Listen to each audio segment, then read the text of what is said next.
Zelensky is increasingly portrayed as facing not just Russia but effectively two enemies at once, with one silent neighbor now believed to have crossed a critical line and added a new layer of danger to Ukraine's strategic environment. Analysts warn that the move no one saw coming has begun to unfold, as a close Putin ally is said to have activated the 1st Battalion of newly formed special forces, potentially adding fresh pressure on Ukraine's already stretched defenses. Commentators are also talking about a second front that receives far less attention in mainstream discourse, suggesting that Belarus, long seen as a quiet partner of Russia, is steadily building something dangerous that could reshape the balance of power along Ukraine's northern border.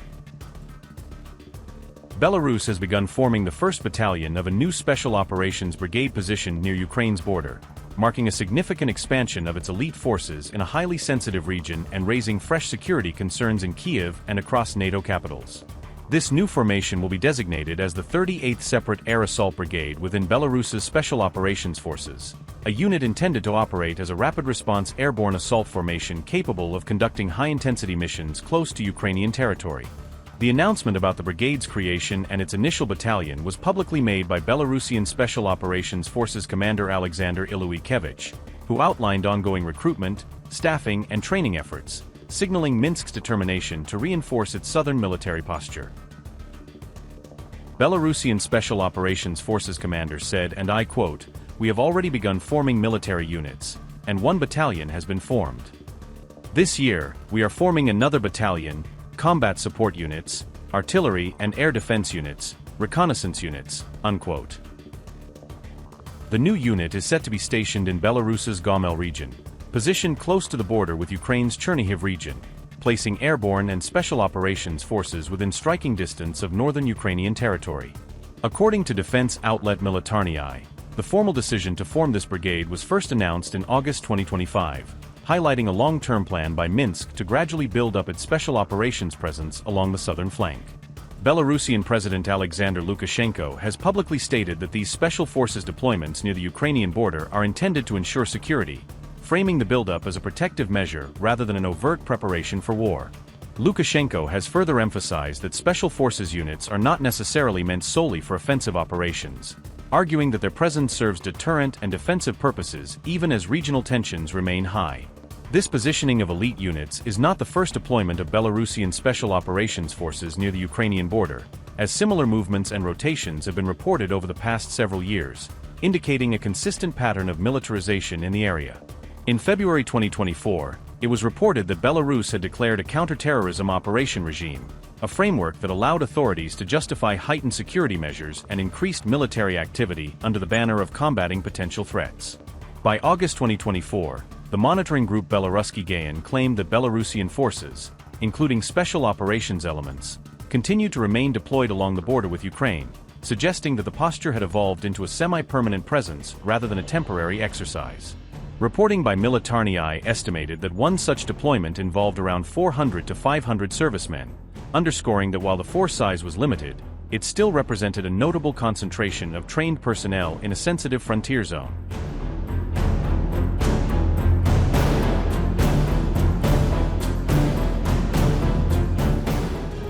One person was killed and 31 injured in Russian attacks on Zaporizhzhia on August 2nd, the regional governor says. Ivan Fedorov reports that Russian forces dropped 8 guided bombs on the city within just 90 minutes. A 71-year-old woman died under the rubble of a residential building, Fedorov adds. Reuters footage shows first responders treating victims near a damaged apartment block.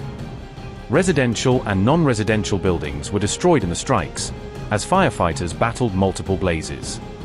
Zaporizhzhia has been under heavy bombardment in recent months, Reuters notes. The latest strike comes after a series of massive missile and drone attacks on Kyiv. Ukrainian officials say Russia is intensifying a campaign against urban centers and key logistics hubs.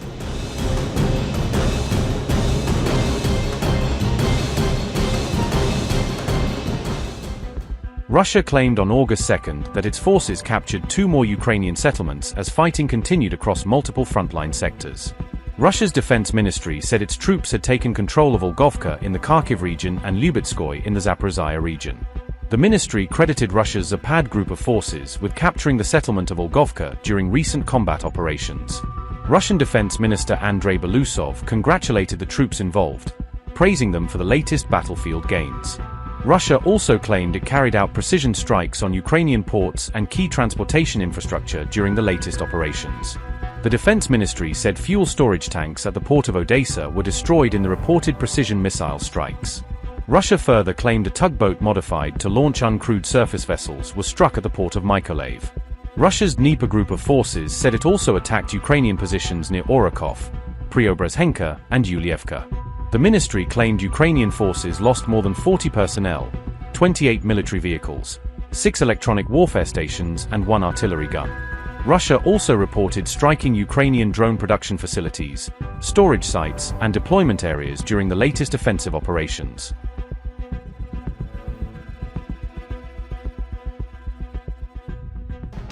A Russian drone struck a Rozetka warehouse in the Kyiv region on August 1st, killing 1 employee and injuring 7 others. The attack hit the company's logistics facility in Brovary, located northeast of the Ukrainian capital, Kyiv. Rozetka said around 270 employees were working inside the warehouse when the Russian drone struck the facility. The company identified the employee killed in the attack as Volodymyr Melnichenko and confirmed his death. Rozetka said the injured workers received medical treatment, while 1 person remained in serious condition after the strike. The warehouse attack followed Russia's large-scale missile and drone barrage against Kyiv and surrounding areas earlier the same day.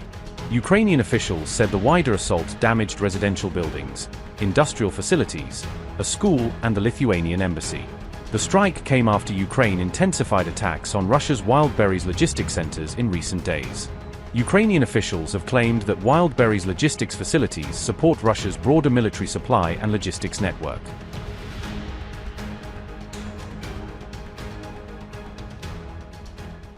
Russia launched its second major missile attack on Ukraine in just 48 hours, marking another significant escalation in the ongoing conflict and intensifying pressure on the country's air defenses.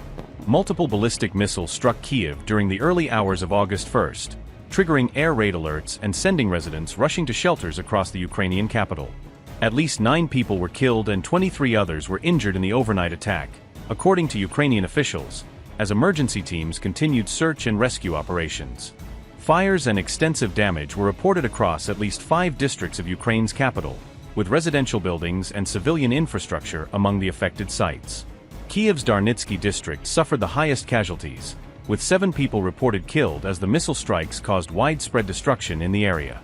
14 people, including 2 children, were injured in the Darnitsky district, where emergency responders treated the wounded and searched damaged buildings for survivors.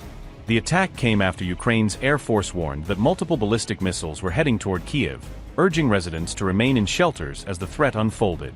Explosions rocked the capital in several waves throughout the night, as successive missile strikes shook different parts of the city over a prolonged period.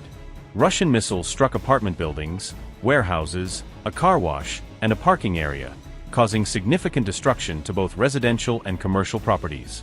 Several buildings partially collapsed during the attack, trapping residents beneath debris and prompting urgent rescue efforts by emergency services. Firefighters and emergency crews were deployed to multiple impact sites across Kyiv, working to extinguish fires, rescue survivors, and assess the extent of the damage. Fires were reported in the Darnitsky, Shevchenkivsky, Solomyansky, and Holosivsky districts, as authorities responded to multiple emergencies across different parts of the capital. The latest strike followed another massive Russian missile barrage just 2 days earlier on July 30th, underscoring the sustained pace of attacks targeting Ukraine's capital.